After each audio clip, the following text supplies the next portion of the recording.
तो नमस्कार प्रणाम स्वागत पर हुआ सबके राइटर आशिक अभिषेक के चैनल पर। और सब बताइए आप सब कैसन बानी। उम्मीद करते हैं रउआ सब भी बढ़िया होखब अच्छा होखब। तो रउआ सब खातिर लेके आ गए बिल्कुल ज़बरदस्त मेटर आर्केस्ट्रा संग मेल फीमेल मेटर भैया, बिल्कुल ज़बरदस्त बिल्कुल खतरनाक बिल्कुल ब्लास्ट मेटर बा। अगर एक का बढ़िया म्यूजिक बनवा के बढ़िया से दिल से गायकी कहतनी तो 100% बाकी गाना और मार्केट में ब्लास्ट करी। एक और बात हुआ सबसे कहल चाहब कि अगर वह गायकी में इंटरेस्ट बा, गायकी कल चाहतनी, गायकी में कदम रखते ले बानी तो वह सबके मेटर बढ़िया नहीं मिलत, बढ़िया गाना नहीं मिलत, बढ़िया बंदी नहीं मिलत। तो अगर हमारा चैनल पे आ गए तो वह सबके निराश भैया के जरूरत नहीं है।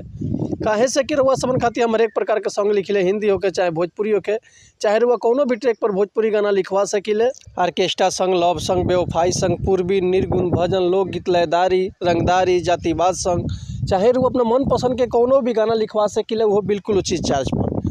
तो ऐसे कहल चाहब कि अगर हमारा चैनल पे आ गए बन तो चैनल के लाइक कर दी, सब्सक्राइब कर दी और बेल आइकन प्रेस कर दी ताकि कोनो वीडियो अपलोड करी तो सबसे पहले नोटिफिकेशन रुआ सबन के मिले।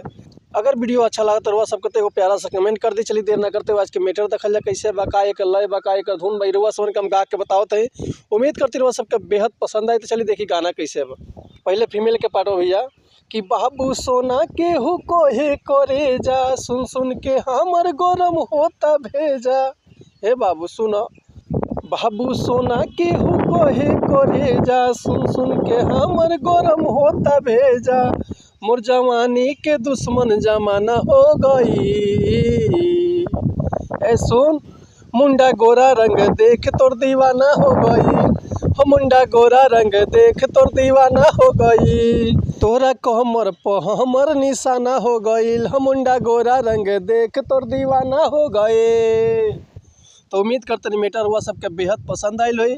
अगर ये गाना के रुआ फुल लिखवाल चाहतनी तो डिस्क्रिप्शन में हमारा कॉन्टैक्ट नंबर बा, व्हाट्सअप नंबर बा, कॉल कर सकिले, व्हाट्सअप कर सकिले।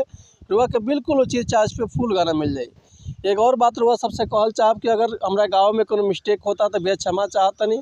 ऐसे कि हम गायक ना ही रुआ सबन के खाली बता सकिले, समझा सकिले। तो चलिए मिलते हैं नेक्स्ट वीडियो में कुछ नया गाना, कुछ नया धुन, कुछ नया कंपोजिशन लेके।